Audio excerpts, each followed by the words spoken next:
Despite Kris Boyd kind of going off the rails during Sunday's coverage of Aberdeen Rangers, he did say some home truths. Welcome back to Big Stevie Cool 1872. So let's just get into it, folks, and speak about what in the hell is going on. Yeah, of course, Rangers ended up going 2-0 down against Aberdeen in this game, and we're down to 10 men in that first half. And Kris Boyd pointed out a few players that were not exactly impressing him due to the fact that it was it wasn't quite a reserve. I mean, it kind of was a reserve team, but it wasn't fully reserve. I mean, we had a lot of money on that park, but I guess you could say a lot of guys have became like reserve players. But anyway, Kris Boyd said, and I quote, "On this performance, some of these Rangers players should never be seen again. Some of the performances in the first half have been an absolute embarrassment.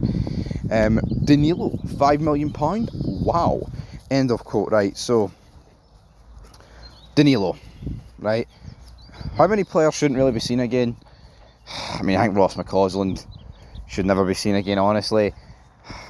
The only reason these players, right, like, obviously there's players I do want to see again, like Igamani, Hadji, right, guys like that. Finlay Curtis, I think it's his second start or something. Or maybe his first start in the SPFL, but second start overall for Rangers, something like that anyway. I mean, I don't mind, I want to see those guys, but guys like Proper, right? Honestly, how are we going to make any money back in Danilo? Like, say what you want about Sam Lammers, right, and how pish he was for us.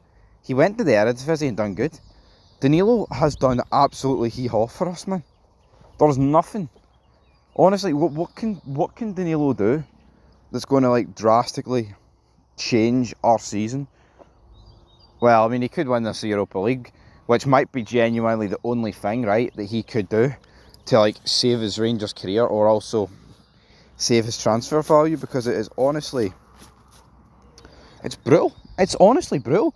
But the only reason I would like to see half of these flops again is if we go through and you've got games, close to the semi-final. Now, I do believe that the Old Firm game would be the game that would be sandwiched in between the European semi-final.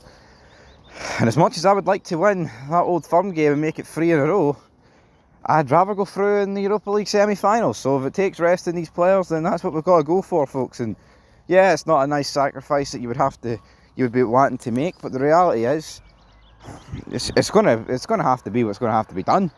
I mean, would you rather win another Old Firm that takes you 12 points behind?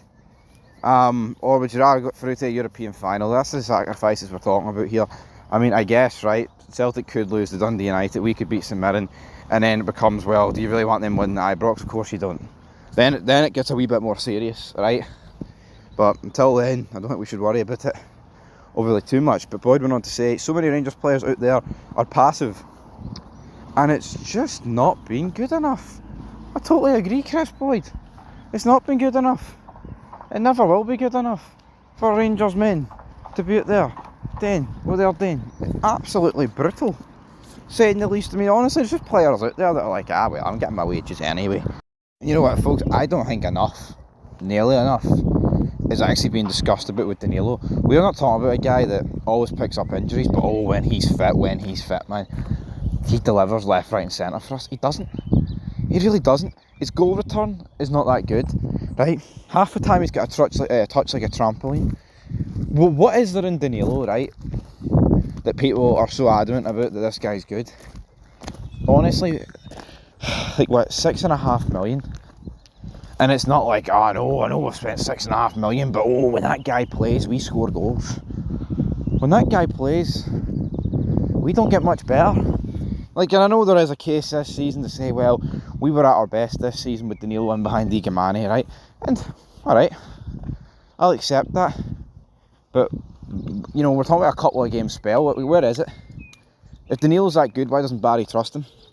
How many times do we see Barry go to bring Danilo on, and he's like, nah, I'll just keep cheering you on. You know what I mean? Danilo has just ran out of favours, man. And I just think they can't be arsed with him, to be brutally honest. And he's no good enough. He ain't, man. We'd be lucky to get like 1.5 million, 2 million for him. Seriously. Like, age isn't exactly that bad. to be honest. But well, I just don't know what's next, man. You know what I mean? Maybe take it away. Honestly, that Michael Beale window needs to be studied. You know what I mean? I'll get rid of all the wingers and I'll bring in like 4 shite strikers. What was Michael Beale thinking, man? Like, seriously? Like, what was he thinking? I just don't understand it. Just really do not understand it. Anyway, folks, that's where we're going to leave it. So many of the players aren't good enough. They should never play for Rangers again. But like I said, if we get through against Bilbao, I think we'll see some of them again. I think even if we don't get through against Bilbao, we're going to see some of them again. You know what I mean? I just hope. But how many times, man, can we be sitting here at the end of each season saying, oh, we need to clear it, need to rid of these 10 guys, these 10. It happens every year, right? You can't. I'm not saying you can't keep getting rid of players because there's shite they need at the door. But when am I going to be sitting here at the end of this season, right? Turning around and going, ha ha, that was a great campaign. I hope we don't lose anybody, man. Everybody played their part. Probably never, man. Honestly, I think it happened once. And I'm never going to be able to say it again. So, yeah, absolute mince, folks. Leave your thoughts down below. And we go again next year domestically, don't we? I guess.